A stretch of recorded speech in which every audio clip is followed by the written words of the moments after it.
It's the sound of ideas from IdeaStream Public Media. I'm Glenn Forbes in today for Stephanie Haney.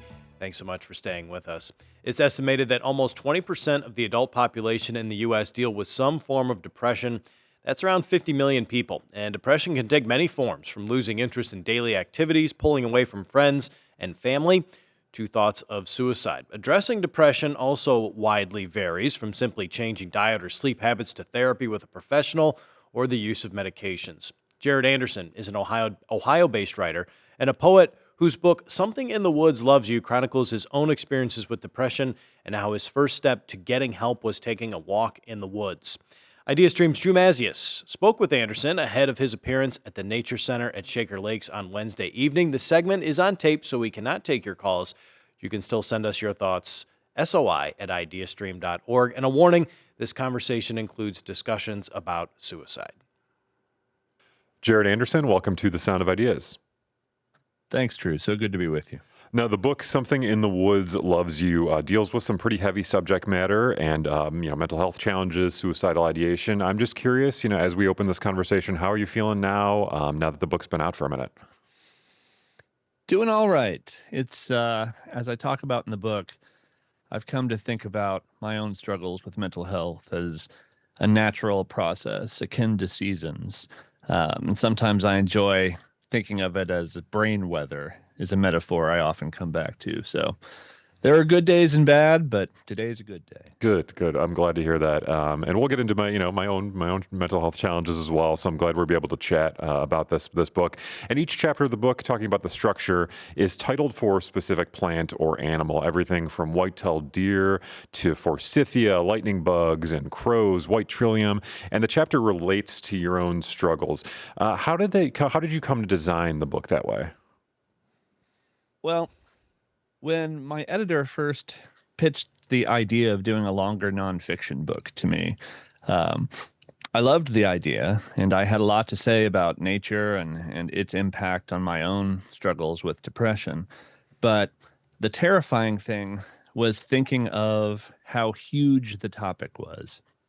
So on its surface, yes, I wanted to write a book about nature and mental health, but those are so broad and ambiguous. It eventually struck me that the key would be to set my own limitations, that finding that structure that resonated with the story I had to tell was the first step that would make the rest of it possible. So I realized that in terms of my interactions with nature, I felt like I had very personal relationships with very specific organisms, and that became my way in to tell the stories and find the metaphors that would really help me talk about what I wanted to talk about. And let's talk about that first step you took to go outside for a walk, and this was at the behest of and a suggestion of your partner, Leslie. What set you on this path? Talk about taking that first step, and in a way, how difficult that first step is when someone is facing a mental health challenge or crisis. Yeah, well, I say in the book that depression is a liar, and that was something I came back to again and again.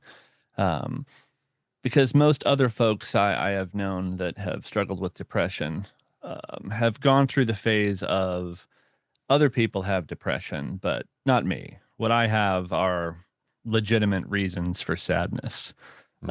So I struggled with a bit of that denial. And then even when I realized that I had a problem, I had just stepped away from a director job at Ohio University and wanted to work on my mental health, but I wasn't sure how. And in the depths of depression, even from the outside, seemingly small barriers can seem insurmountable. And so the first step for me was just this idea of how to be friends with the world again, how to recognize that contentment was possible. And I found myself going back to childhood enthusiasms, which isn't a mystery in my case. It's nature. It's always been nature. But I had this feeling that, yeah, but that's ridiculous. That's kid stuff. That the nature I loved, the nature I connected with was somehow locked in a glass case of childhood and that I couldn't access it. But we have a lovely park system here in Delaware County, Ohio, and there was a parking lot and a sign and a nature center, and all of them were welcoming. And I could only drive by them so many times and maintain that feeling that I couldn't return to nature. Hmm. So, eventually I found myself in the parking lot. Yes, my partner Leslie encouraged me to go for walks, and I took the first step, which was literally a first step, in a nature area called Shale Hollow, and I took a walk. And when I did, I felt a knot untie in my chest, that being out under the trees, there wasn't a bunch of external pressure to perform as an employee or a friend or a husband. And I walked to this little winding creek, and I saw a blue heron wading. And I just had this moment where I felt tears on my cheeks, and I just thought, oh, it's all still here. That nature hadn't gone anywhere. It was me that I went away, that I stopped noticing. And it didn't solve my mental health issues, but it gave me a glimmer of hope that there were things worth pursuing, and there were reasons to untangle my thoughts and still engage with the world. Yeah. And jumping ahead a little bit, you write about how this is in combination with other things. You see a mental health professional, you get on medication, but can you talk about how you still experience that kind of that relief, that reflection in nature now, even with these other facets of addressing your mental health challenges? Do you still get that joy? Do you still have that sigh of relief when you go out in the woods and take a walk around or observe a native animal? Yeah, absolutely, I do. And I think my particular brand of depression often has a lot to do with my inner critic that is always prompting me that I should be doing more, or I should be succeeding in a certain way, or contributing to my family in a certain way. And there's something about just being out in nature and having close observation that really shuts down that voice for me. It's hard to argue with myself that I'm failing at taking a hike or a walk among the trees or sitting at the base of a maple just to see what happens. And no matter how cunning my inner critic can be on a certain day, I always just have a kind of innate instinct that what I'm doing when I'm out in nature is time well spent.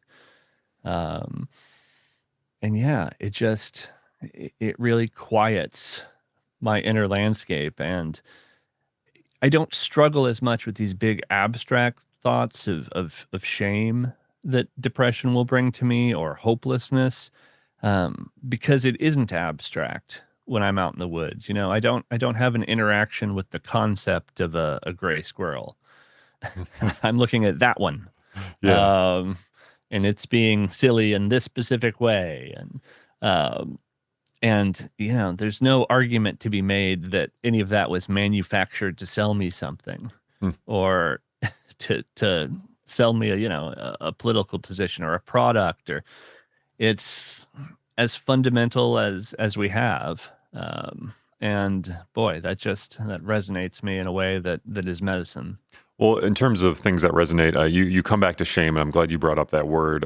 You bring up shame oftentimes in the book. Can you talk about how that manifested in your life? Because a lot of people that deal with mental health challenges are ashamed to talk about them, very flatly. So how did that manifest in your life, and how did you overcome that shame, that feeling of being ashamed to even bring up the kind of turmoil that was happening in your own mind? Yeah, I mean, I was an 80s kid in a small town, semi-rural Ohio, and the signal was clear that we did not talk about mental health struggles. Most of us men did not talk about emotions generally. So even in my youth, I remember just going and climbing a tree, and I didn't have the words to articulate it, but that was where I could feel okay. and maybe even feel fully expressed, even though I was often on my own out in the woods. Um, and that feeling of shame that since I couldn't even talk about depression, I couldn't take any first steps to seek help because I would have to admit it. Um, Hard to get past that in terms of talking to professionals, but um, I reached just this real low point where, in theory, my career was going well, my relationships were going well, and I was just miserable all the time. Um, and there was this betrayal of reality I felt almost, that I had checked all these boxes that I thought might potentially fix it. And of course, it didn't fix it because the call was coming from inside the house. And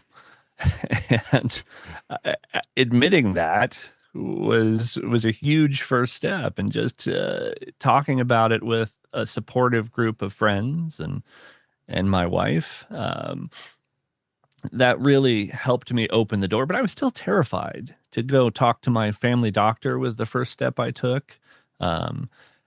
And she really helped me in terms of being like, yeah, this is not uncommon. And what we know is particularly helpful is a combination of medication and therapy, which I eventually pursued. But yeah, I don't know what I thought was going to happen if I revealed this vulnerability.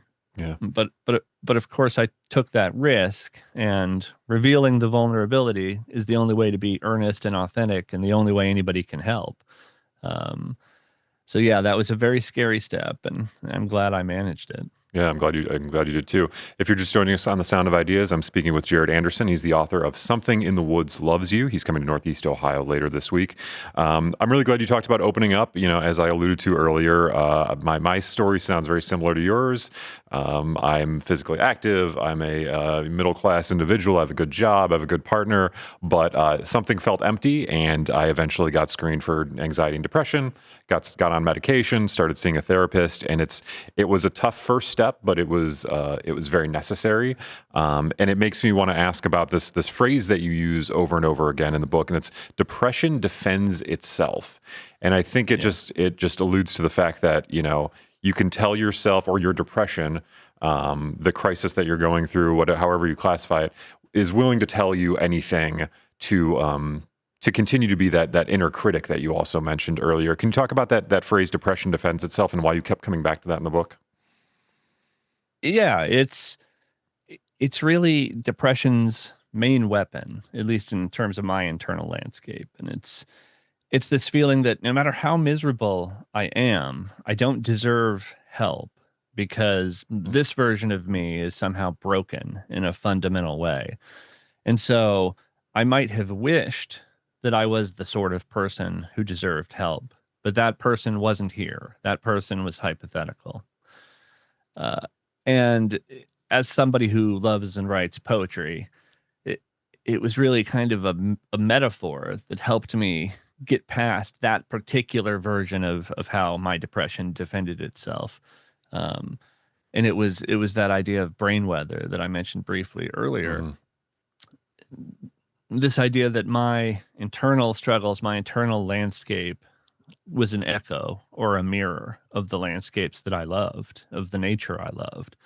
And that answered shame in this way, if I can quickly lay out the metaphor. Sure.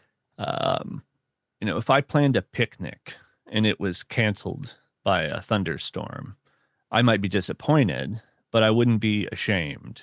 Okay, well, why? We know that I didn't invite the thunderstorm. I don't steer the clouds. It's a natural, well-known phenomenon that nobody invites. Okay, well, that's exactly the same as mental illness, the same as depression. I didn't invite depression. It's not a consequence of an action. It doesn't hold any malice toward me. It's a natural, known, disappointing phenomenon. It's weather. It's brain weather. And when I landed upon that metaphor and the idea that my brain is as natural as a river valley and it can have its own storms, that really took the fangs away from shame in a way that let me think of it as a malady Hmm. that then deserves attention from experts, from doctors, and from myself, frankly. I want to ask you about the language you use around suicide, a really serious topic that you come back to again and again, because I find it interesting. For example, you write, "When I think kindly of death, I think of this. I think of rejoining a world that needs neither human words nor permission to be fully embodied in its own existence." Can you talk about your view of death during your most oppressive episodes, and how it wasn't necessarily, I don't know, the most morbid sense of dying, but how, the world will keep going without us, and I don't mean to make light of that, but I did find it to be a very interesting view of death throughout the book. Yeah, I was a weird kid who has always been Same. shocking. Same. Who's always been kind of preoccupied with the idea of death. My parents laugh that they had a parent-teacher conference with my 5th grade teacher, and she had a piece of paper I had written on where I talked about the shackles of existence, and I was 10. Yeah, bless her heart, that Sure. teacher. But that preoccupation, which probably goes parallel with my lifelong struggles with depression, I've been pondering death for a long time, and it goes back to that feeling, parsing that feeling I have in nature of sort of wholeness and peace. Um, and, death itself is frightening in terms of an ending of self, but I have this sense that uh, everything I love in the world isn't dependent on me to keep it moving. Uh, and I think that's what I mean by the wholeness of nature that I'm part of, that I'm part of that wholeness and part of that tradition. And I often have this feeling that that wholeness holds what I am in trust in a way that is immutable. So that takes some of the fear away from death. Um, and in the worst parts of depression, the idea of just inner quiet can feel like a friend. Hmm. I had a therapist named Mark who at one point pointed out to me that suicidal ideation itself, there was a kind of strange hopefulness in it because it suggested a kind of agency, Hmm. a kind of taking ownership of an ability to change your situation. And that, that didn't have to be death. That Yeah. didn't have to be a negation of all possible futures. That there are other ways to take control, agency of our own lives and make changes. Um, so yeah, I often think about death, and those thoughts come to me sometimes just walking down a path beneath the trees because I'm thinking of cycles of change, especially with seasons here in Ohio. As the autumn comes on and dormancy begins, and Halloween shows start. Yeah. It's hard for me not to start pondering such things. Yeah, it almost takes the power. We all experience it. It almost takes the power away from death a little bit. Obviously, in the book, Yeah. you navigate your own mental health challenges, but another aspect of your writing is that you are facing a society which, in your view, in some ways, doesn't care for its own citizens in the way that it should. You write about the pitfalls of our healthcare system, of people going bankrupt, the ruthlessness of capitalism, even men and women not being encouraged, to talk about their own struggles with mental health. Through writing this book, do you feel any better equipped to go through society, to kind of encounter these pitfalls of society, as I mentioned? I think hanging a lantern on it always helps. Hmm. Um, and there's been a really positive outpouring from folks who have sent me emails to talk about their own stories and their own struggles with finding help, finding support, affording it. Um, and I know from my own story how terrifying it was. It's hard to take a first step in finding help for your mental health when you have no idea what it will cost or if you can afford it or what it's like. One reason I wanted to write the book was just to talk to my past self, and try to dispel some of the mystery I felt around what it might look like to seek help. And one huge thing for me was this idea that finding a counselor is a little bit like dating, and that you have to find one that you mesh with.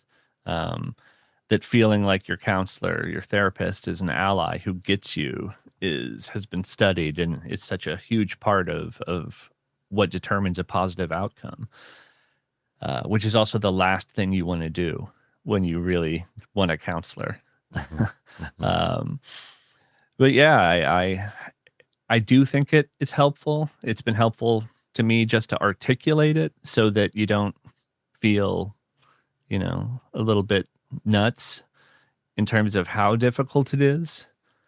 But I don't have an answer for it, but it's constantly a source of friction for me. I was thinking the other day that we have fire departments all over the country. But suicide, mental health claims so many more lives than fires.